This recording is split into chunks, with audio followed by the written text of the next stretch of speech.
Hello, and welcome to the Mommy and Me podcast. This podcast is hosted by a mommy and daughter duo. We dive deep into the things of life from our very own perspectives. We help Generation X, Millennials, and Generation Z deal with the trials of life. We cross-connect the age groups to see eye to eye and get a better understanding of why we each do what we do. So stay tuned and let's get into the episode. Well, hello, everybody. Welcome to the first episode of the Mommy and Me podcast. I'm Simone, the mom.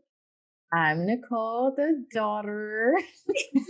And together we are Mommy and Me.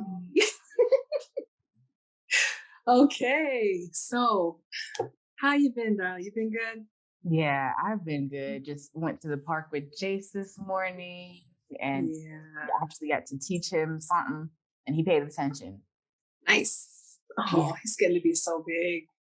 I am so blessed to have this opportunity to work with my daughter on this podcast. And we just wanted to be able to share our experiences and our time together with people who may be thinking and going through some of the same things that we're thinking of and going through. Mm-hmm. So today's topic is a big one. I don't know how you felt, but when I found out that I was pregnant with my first child, I was so taken aback. I had a lot of mixed emotions. I didn't know what to do, what to think. So let's run that back, okay? Mm-hmm. So back in 1990 something, I can't remember. My first son was born in 1993. I was 22 years old and hadn't gotten anywhere in terms of going to college. Like I was going to college, but not really seriously. I graduated high school. I had big plans because I was going to go away and do all kinds of things. And then I met your dad, like the same year I got out of high school. And we quickly became engaged and eventually found out a few years later that after a long engagement that I was pregnant. Mm-hmm. And Nicole, I did not know how to feel, how to think, even though I was out of the house. I was on my own with your dad. We, engaged, living together and just living life. And I started to feel like sick, I didn't know exactly how. I wasn't thinking about what the symptoms were or this or that. I was just trying to go to work and go to school and come home. And the next thing you know, here goes the nausea, the waves. And it hit me like a ton of bricks. I am pregnant. Now, back then it was a big deal because for me, now this doesn't speak to anybody else's experience, but I didn't want to have, my goal was not to have children outside of wedlock. Right. That was my personal goal, one of my goals. And so your dad and I had already had a wedding date set for the month of August when I found out that I was pregnant. So then we went ahead and moved it back a couple of months so that I wouldn't be so far along going down the aisle. But the thoughts that ran through my mind is like, what is my mom gonna think? Right. What's my dad gonna think? What's it? But see, at that point, I'm out of the house. I was 22 years old. So to have that kind of those thoughts going through my mind, I think I just really wanted to do, like I said, I just wanted to do the right thing. I felt I was too young, that I was too inexperienced. I had no clue of how I was going to make this work. But those were my initial responses. Being fear, uncertainty, That's big. a lot of crying. A lot. And that was just a lot of crying and a lot of self-doubt. I think it was self-doubt. What about you? How did you feel? Wow. When I got pregnant, it was, I don't know. I felt like I knew when I got pregnant. It was something like in my body where I was just like, something is not right. Mm-hmm. Like immediately after, I kid you not. And I was like, hey, honey, hey. And, Josh and I were dating at this time in college. And I was like, hey, I'm going to need you to go get some, tests. He was like, man, we just did it. Like, what are you even talking about? Yeah. But, yeah, so we took the test and we thought it was a faulty test because we didn't get a result within, the 5-10 minutes that it says to, get a result. 2 hours later, we didn't get a result. So we're like, oh, this is faulty. And when we woke up the next morning, it said positive. I was like, nah, it's tripping. Then it's summer break now, and he goes back home to South Carolina. I go down to Palm Beach, and I'm in the shower, and I'm like, my breast hurt. Like, this is not normal. Like, what is happening? Like, the shower, like, it hurt. Speaking to Tiki, I was like, hey, I need to, can we go get a test? Turns out I was pregnant. So immediately, like, my heart sank because I'm like, my parents, what are they going to think? Like, the same reaction I had. I'm like, the difference is I wasn't, well, no, there was no difference. I was just a little younger. I was 19? No, you hadn't turned 19 yet. Oh, wow. No, I got pregnant at 18. My birthday was coming up in like a month or two. Yes. Yeah. So yeah, talk about that. Okay. So that piece, right? Okay. I was 22 and you were 18. You had just graduated high school. You just finished your first year, your freshman year at college, and really finding your footing, right? Yeah. In the adult world, in the adult space of going to college and doing things for yourself, your own independence and everything. And now you're just finishing up your college freshman year. Right. And you're at your cousin's house, Takara, and you're taking the second test. After you've just moved out of your dorm and everything, you put stuff away and boom, here we are. It was hard. It seemed unreal because I'm like, I didn't think that it would happen to me. I would see some of my friends from high school. I was like, oh, they pregnant. That ain't going to happen to me. And here we go. God's like, okay. Silly rabbit. So that, like, my head was swimming. I'm like, I knew that Josh was already going to be there because of the type of guy that he is, type of man that he is. But my thing was, I was supposed to be president of this club. I was going to start this organization. I was going to be, I was supposed to be doing this, that, and the third with the university. And I was like, how am I supposed to go to college with the baby strapped to me? Like, I felt like that was going to be really challenging, especially living in the dorms. I was like, I don't have a job, so I can't afford to stay in an apartment. And I was like, how do I even work with the baby? Like, I was like, this all just seemed so impossible for me. Exactly. Yep. I get it. So now you're home, right? You've come home for summer break, right? And we are at the dinner table. Oh my gosh. Remember that? So my husband and I were at the dinner table. Nicole comes home. Hey y'all, let's take a quick break to shout out our sponsors. Who are you? How are you supposed to behave? And what in the world is a woman's true identity? Society has had women confused about who they really are. But no more. In 60-Day Affirmations for Daughters, Wives, and Mothers, Nicole dives deep into the Bible and breaks down who you really are in Christ. In this book, you'll realize who you are, what you're called to do, and recognize the power and authority that is gifted to you as the daughter of the Most High God. This is not a book to skip over. If you are someone or you know someone that's been struggling to discover their identity, this is the book for you. So don't wait any longer. Grab your book, grab your copy by going to NicoleCOdom.com/books. Again, that's NicoleCOdom.com/books. Now let's get back into the episode.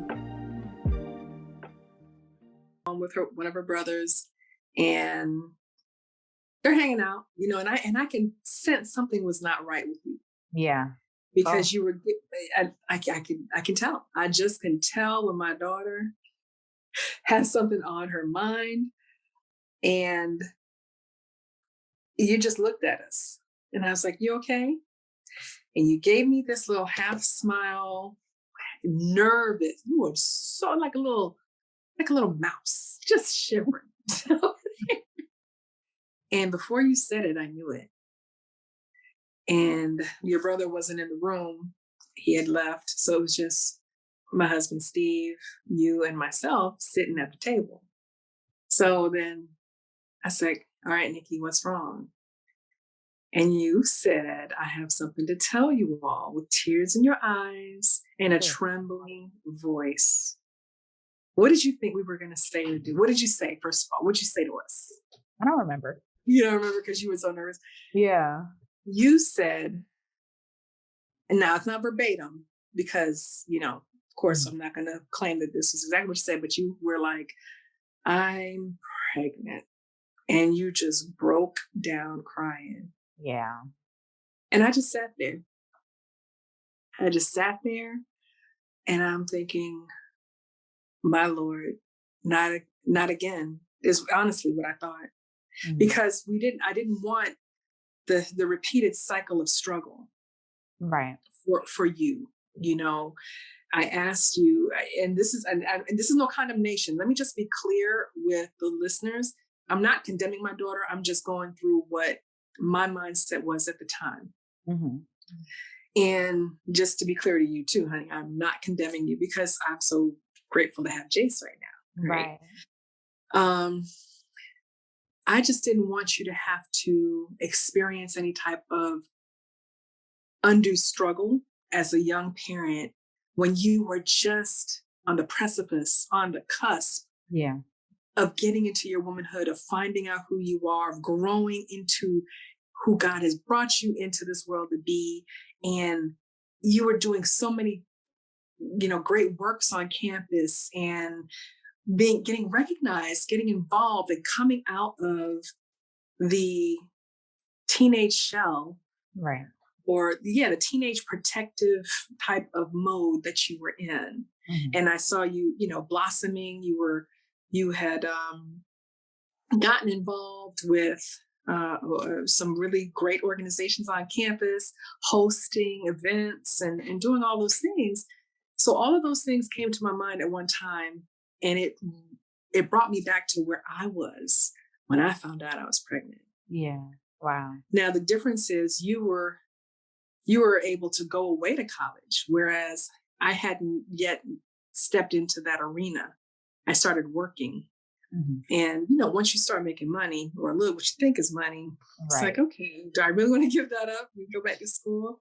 So the mindset, right? My mindset was, this is going to be hard. Because back then, all I knew was, you got to go to work. You got to clock in. You've got to make this cash. And I did not know of alternative routes to be able to sustain your family. Right. Not like we have now, but that's another segment. But okay, so back to the table. Uh-huh. Okay. I'm sitting there. Steve didn't say anything. I'm looking at you and you're all torn up, Pull up. Just- I mean, so really, go ahead, take it back now. What are you thinking? my heart was racing because I didn't want you guys, like, for me, one of the biggest words that impact me is the word "I'm disappointed in you." And that's one of the words that I didn't want to hear. So I thought I was going to hear it because I'm like, they wanted me to go to college when I didn't want to go to college in the first place. And here I am. I accomplished my first year and I'm pregnant. Like, I was not expecting that. Like, I was like, since Mm, I'm in college, I'm going to complete it because I want to finish what I start. Right. That was one of the habits that I wanted to get into doing, is just finishing what I started. yeah. And I was like, I didn't want, I don't know, I didn't want any judgment. I was just so like, this is crazy. It's unreal. You know, Yeah. how am I going to do this? I don't want to put this stress on my parents. So that's really what was going on in my mind, you know. Mhm. So did you hear those words? I'm disappointed in you. For I me, think you said it. I think you did I did say say that? it. I think so. Okay. I think you did. Either you did or Steve did. It was like a day or two after.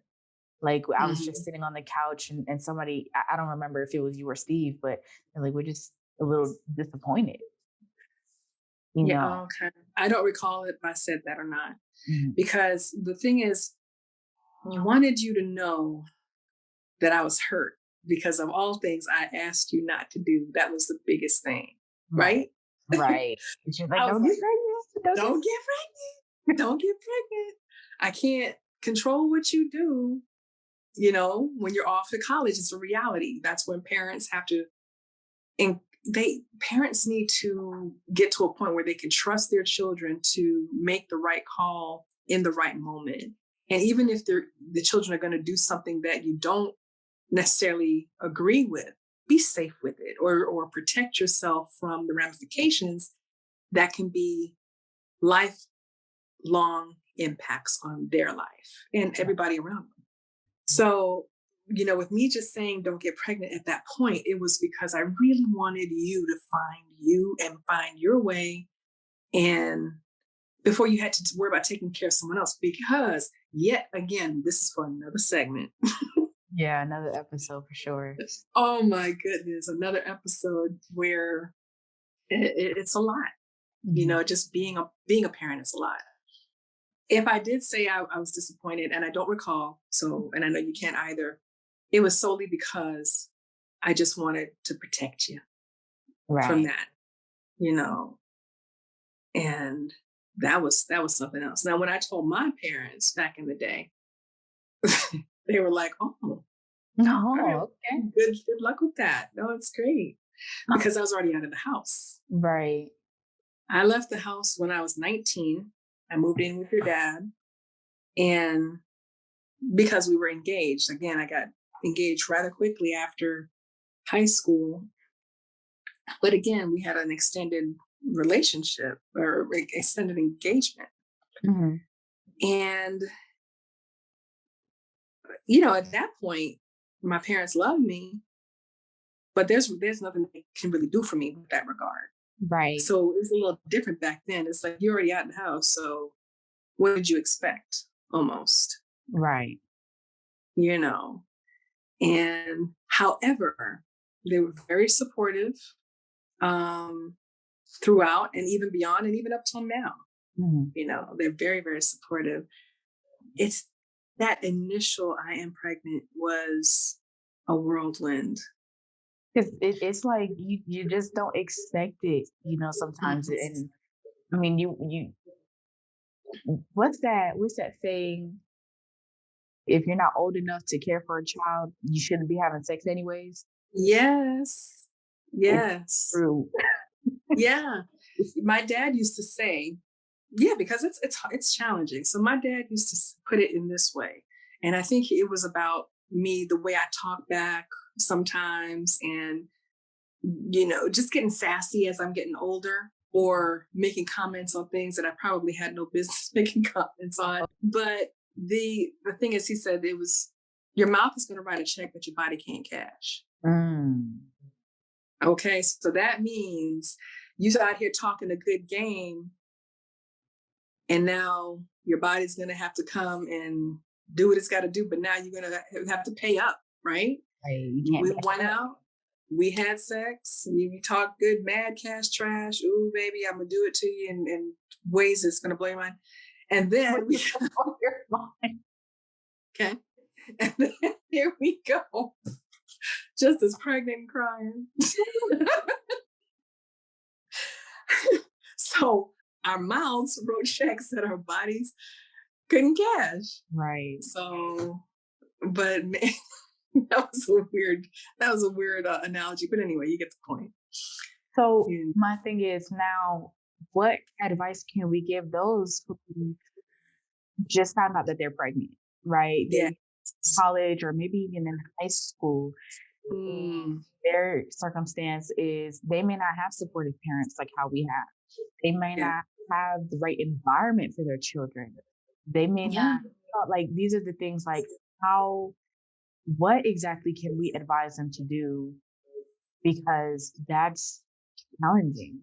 That Yeah, is very challenging. it is. It is challenging. Personally, I would think that, seeking some type of counseling, maybe someone in if you have a church Mhm. affiliation, if the young lady is affiliated in the church and finds solace in speaking to an elder or someone in the church That they that trust. might that they trust, Yeah. and just for sound advice. I mean, even if it's just to listen, Mhm. because in that moment of realizing you're looking down on the test stick or the test strip, your life has changed forever. Right. It's changed forever. There's a little person that you're creating now, you know, and you're still young, teens, and whatever, and however the mechanism of pregnancy came about. That's again another topic, but it's it's really important to like Google your resources or internet search your resources to see who you can speak with in terms of counseling. Your school counselor. Exactly. If you don't, if you're young and you're listening to this, young school age children, and you find yourself in a situation where you don't feel that you can talk to your parents or something, seek your guidance counselor or a school counselor. The school nurse may have resources available to her to help you at least get started down the right path, getting to a clinic, applying for Medicaid, you know.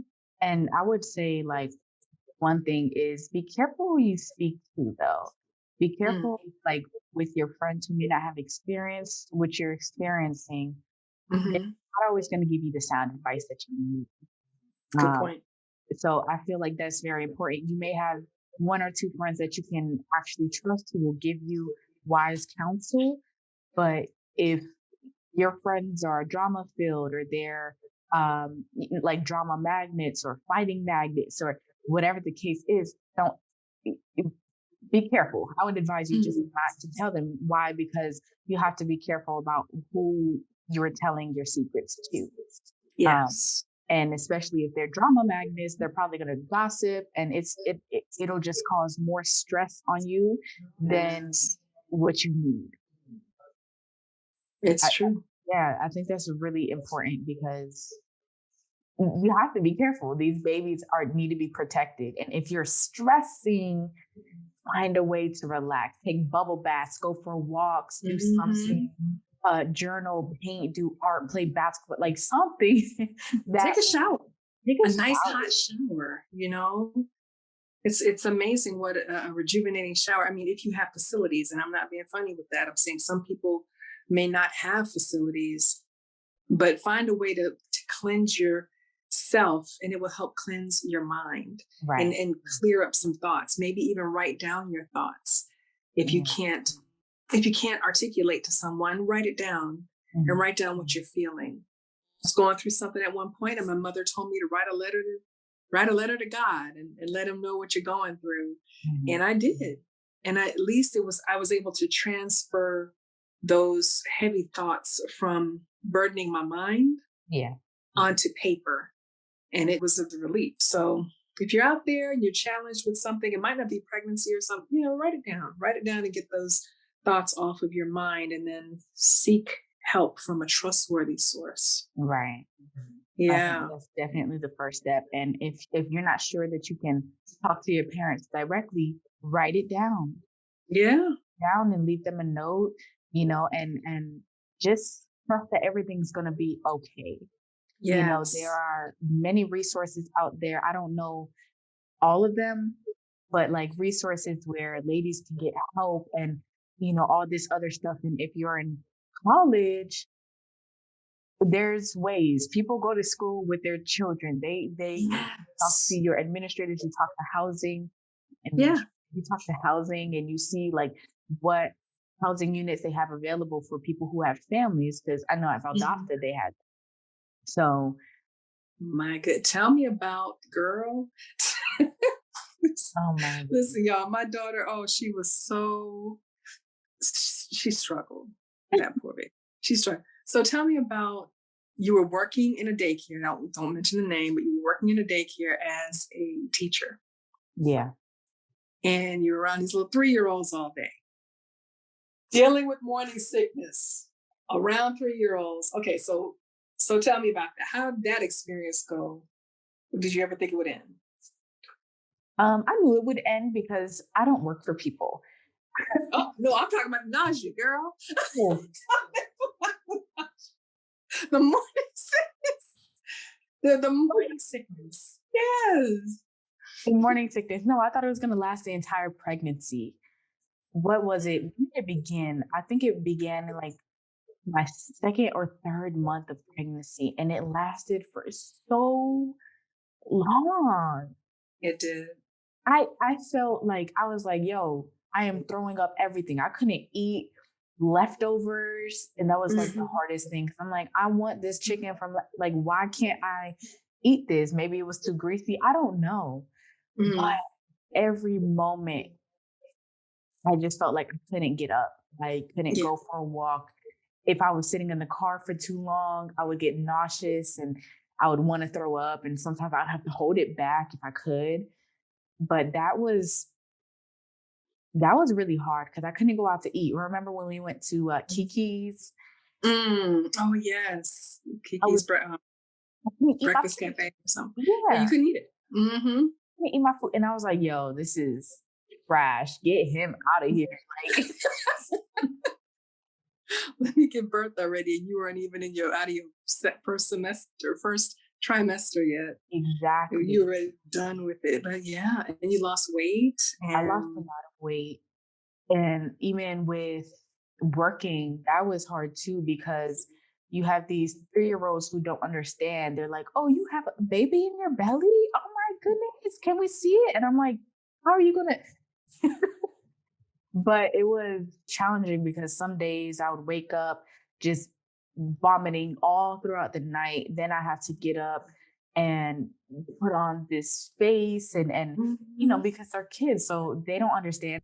So that was challenging and dealing with their parents and the parents understood, but they were also like, you gotta take care of my child. Exactly, because they're paying, right? You're paying someone to be the caretaker Mhm, while they're not able to because they have other obligations to go meet, whether it's work or whatever. mhm. So now they're coming in and the caretaker's not feeling well. Well, that means you're not at 100%. So did you miss anything? Did you? Yeah, I can Mhm. understand that. My bouts with nausea, I was nauseous from day one through the 6th month Oh of wow, pregnancy. yeah. With my first pregnancy, I've had 3 children.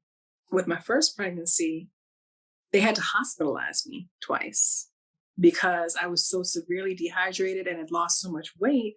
They thought it was going to affect the baby. Mhm. And so I couldn't hold anything down. I couldn't hold water down. And it turned into it transitioned from morning sickness into afternoon sickness because I worked 4 p.m. till midnight in a business office at a hospital where we used to live. So my morning started at 3 p.m. So when I got to go to work. And then when I would come home, I would go to bed by 1, and I would literally sleep from 1 a.m. until I had to get up to like 3 in the afternoon. And I had to force myself up because I was so weak and malnourished at one point that, they were wondering, they were like, what's going on with you? You're not, the baby needs sustenance. You need to be able to eat something. Tried medications, tried suppositories, where you have to put that up your rectum. So because if you're throwing up, you can't take a pill. So I'd have to have suppositories to help quell the nausea. And I mean, pregnancy, although I loved the last trimester for like a month or two. Yeah, right. Because when you get ready to deliver, you just, I want it out. Yeah. And all of you guys are post your date and expected date. But yeah, my first child was 2 weeks after my expected date. And my pelvis popped when I walked. It was so, I would walk like a cowboy, just one foot out wide and the other foot out wide. I couldn't walk like a regular, one foot in front of the other. The nausea was ridiculous. Had to get, IVs, hydration, and pretty much just do what I could to get nourishment in. I couldn't even take my prenatal vitamins because they made me so sick. You had a very uncomfortable journey with pregnancy. Your first go round, like that. All of them. All of them? Yeah, no. I would have stopped. I would have been like, listen. You's the only child, honey. You's the onlyest. Okay. Okay, period. Because with Jace, my only one right now, it wasn't all that bad. Like the nausea was the worst of it. Mm-hmm. But I think my last trimester with him, it was smooth. That it was pretty smooth towards the end. After the baby shower, I was like, all right, get him out now. Yeah. But delivery was easy. Quick. It hurt, but it was quick. Yeah, because I went into labor for 17 hours with him. And then the actual delivery was less than 30 minutes? 30 minutes. Yeah, the pushing. Yeah. Was a few, you had a few, not even 10 pushes, not even maybe 5 to 6 good pushes. Yeah. His head was almost out by the time the doctor came in. Yes, I remember that. And because the lady kept checking you and you were progressing fast. Mm-hmm. And I'm like, okay, because I'm a nurse and I have worked on, before I became a nurse, I was a unit secretary on an obstetrics floor. Yeah, OBGYN floor. So I know that ladies with their first babies typically take a very long time, especially if they've had an epidural. And I know at one point you didn't want an epidural. That's so hard to get that epidural. I remember just thinking, she's progressing pretty fast because she was checking you. She's like, oh, you're X amount of centimeters dilated. Okay, you still got a ways to go. And then the way you were like, oh my goodness, your contractions were getting quicker and more close and more intense. And I'm like, okay, she needed to come back in and check you again. And she says, I just checked her. But you had, again, advanced the 10 centimeters of where you needed to be. And you were just about 10 centimeters the very last time I checked.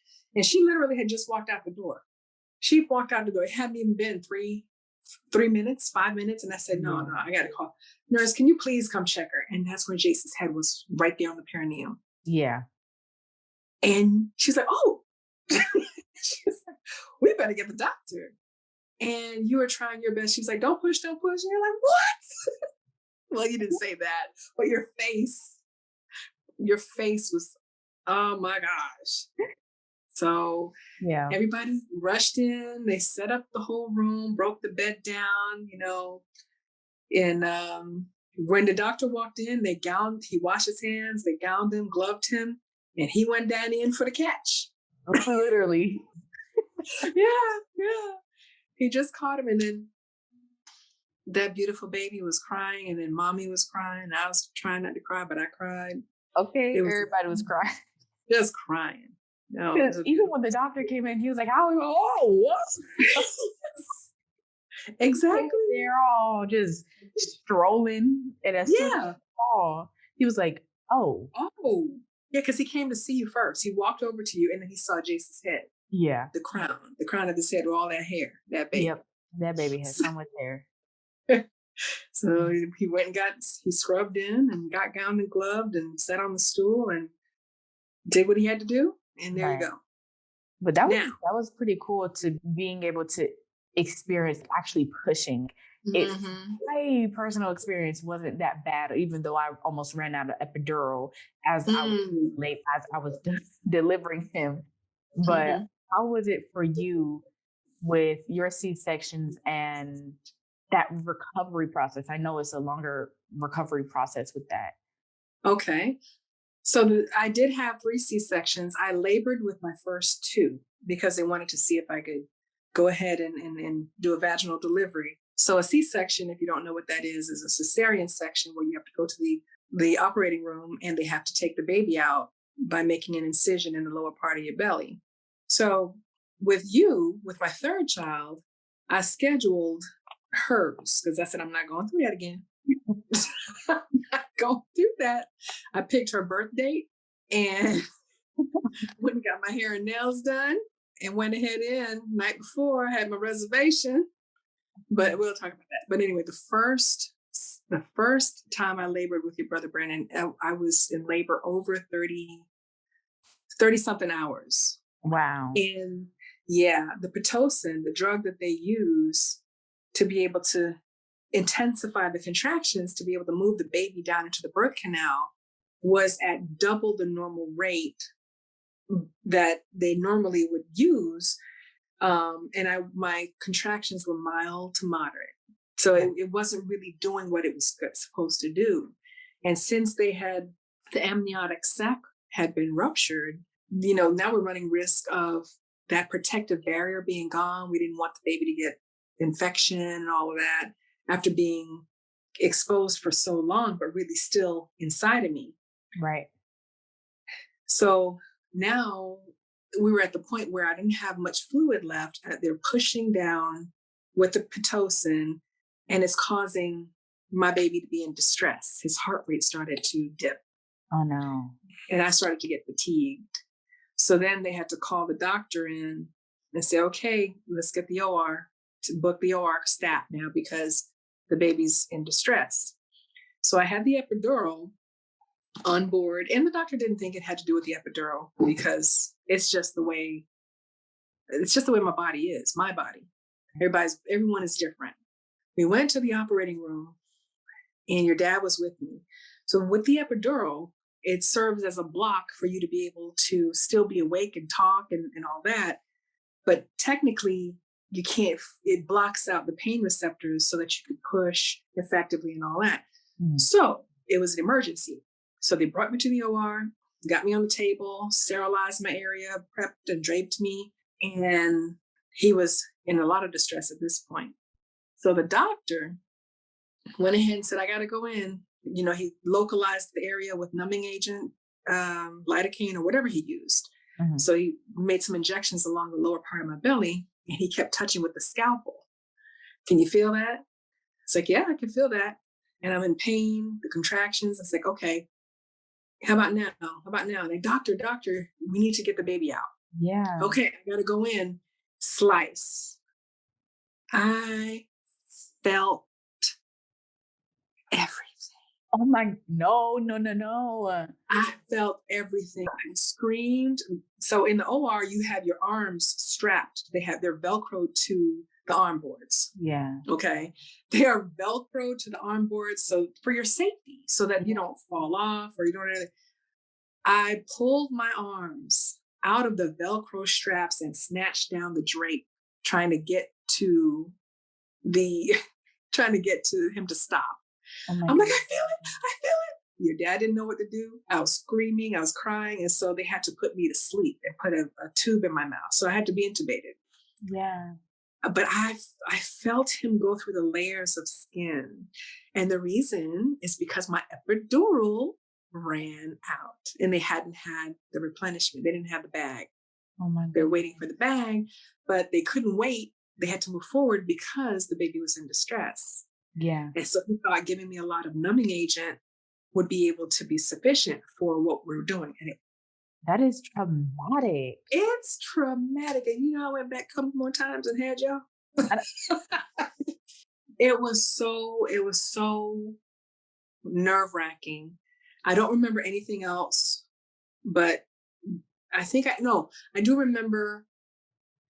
No, before I went out, I remember them pulling my baby up, putting him by my face. But at the time, I was being intubated, so I couldn't really do much.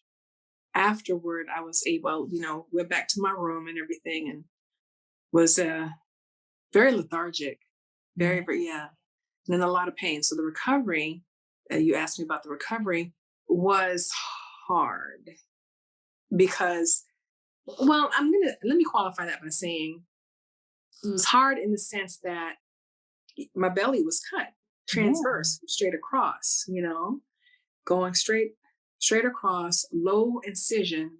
Yeah. I was happy about not having to get stitched up down there. Okay. But what happened is my doctor came in the next day and I was up and around walking because they need you to walk after having surgery. It helps with recovery, right? It helps with recovery, get the blood flowing, get any clots or anything that's formed in there, get it to come down and be expelled. And so what happened is he came in the room and the phone cord, I think I had the telephone, we had those old time telephones with an actual cord tethered to the wall. It was like across the bed or something. And based on where I was standing, I had to step over the cord. Oh my goodness. To get to him. And he said, and the baby was in the bassinet. And I was like, oh, Dr.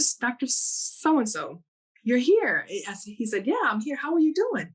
And I said, I'm doing great. And I stepped over the cord, like one leg at a time. And he's like, wait. Oh my gosh. How did you do that? But what I did was I bent my knee. I didn't lift my leg. I bent my knee and swung my lower leg over the cord and walked over to the baby. And he said, it's a good thing you're young because you look great right now. Based on what you've been through, 30 something hours of labor, a traumatic C-section. Again, I'm paraphrasing. He said, you look wonderful. Yeah. I said, thank you. But when I got home, it was hard because the baby was colicky, had a lot of gas, and required rocking. And he didn't like the back and forth rocking. He liked the side to side rocking. Oh, of course he did. Of course he did. So I couldn't console him. Right? Well, at least not in the way he wanted. And so my mom came in and she would, I stayed with my mother for 2 weeks for 1 week after each one of you were born. Or two. Well, it's been so long, child, I don't remember, but I know I went right there after each one of you. And I thought that the baby loved her more than me. Oh, no. Because he responded to her being able to rock him, and I couldn't do that. Right. So there was a little resentment there until I got that cleared up. Right. Feeling inadequate, feeling like I wasn't ready to be a mom. I get it. I sure get it. Because you remember those nights when I was in the room boohoo crying when he's crying because I couldn't figure out what was wrong with him. He was colicky and Jason had really bad colic. It was so bad and I couldn't get any rest. And you had to come in there almost every night, just pick him up and take him out to the living room. And I'm like, oh. But that was really hard. And I get it, Mom. I don't know what I'm doing. But you're doing better now. And even there's times where things still aren't clear. The fact is you've had over a year now to get to know your son and he's gotten to know you. Exactly. And it's beautiful. Get off me. He will not leave you alone. How old is he now? 18. He's 18 months. He is. I think 19 months in a few days. Oh So yeah, yeah. that's He's a year and a half, what a big and boy. he is. He is. So I think what I wanted to convey during this segment, I'm pregnant. That Mhm. title, it speaks volumes because you don't know what to expect when you're becoming a new mom, or because you may or may not want to be pregnant. There's so many things that are going through a young lady's mind because your life changes forever. The dad's life changes forever too, Yeah. but the baby didn't ask to be here, right? So now all of that responsibility is on you. If you're by yourself, you have to think of the baby first. Remember those lessons? Yeah. You got to get him in order first, and then you can take care of yourself. Mhm. Make sure his needs are met or her needs are met before you really can fully think of your own. You want to be able to sustain yourself too and don't lose yourself. But the Right. baby, in order for you to maintain some sense of calmness about you, make sure the baby's needs are met so that when you go to take care of yourself, Mhm. you don't have a screaming child in the background or a dirty diaper that needs to be changed or, they're fed. Check all areas. You told me check every box. Make sure Yeah. check their diaper. Make sure they're Diaper, not too cold. not too Make cold. sure they're fed. Check to Hmm. see if they're teething or they may have a diaper rash. Yes. And those are like the basic. I think those are the basic check boxes. Yeah. To That we want to address. yeah. Yeah. I remember that. And thank you for saying that because that makes me feel like I was able to help you in some kind of way with that. Because, one time remember Jace was crying one time and we just couldn't figure out what was wrong. Mhm. And I said, let me just check his pamper. You go, no, I just changed his pamper. But what we didn't realize was he was chafing in his bottom. Yeah. He had his bottom was red, so it's like, oh, okay. So we clean him with soap and water at Yeah. that point. Don't use the harsh chemicals or not the harsh chemicals, but the chemicals on the diaper wipes can sometimes be more irritating than soothing at that point. So get some nice clean soap and water, nice warm sudsy water, and clean that bottom, and then apply a skin barrier cream of your Right. choice, You got the preferably with detox zinc in it. Yeah, Vaseline or something down yeah. there. Something with zinc in it to help heal the skin, Okay. like a zinc-based product, unless they're allergic. But that was one of the biggest causes because they just don't know how to articulate. But you learned how he communicates. Exactly.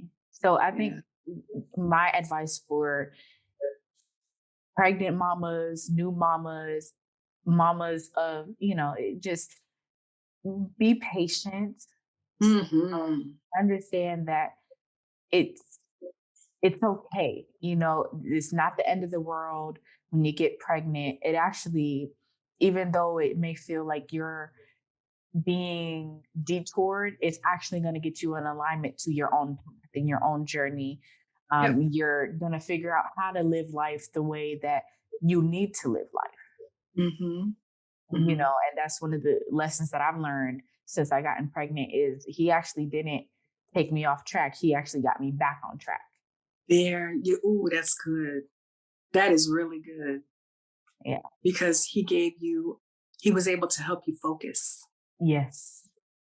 He And helped me by focus. He helped me get closer to God. I actually got closer to God while I was pregnant because Yeah, I didn't know who to turn to at times. yeah, But it really helped. Like, I think that's going to be for another episode because we're about to wrap it up here in just a second. But babies are a blessing, not a burden. They are a yes, blessing. So absolutely.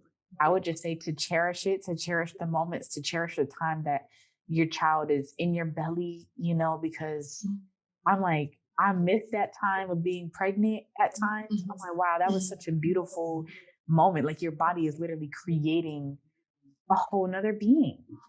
Oh, an entire being. Yes, ma'am. And then one day you'll be able to have podcasts with them and businesses Yeah, with them, and you know.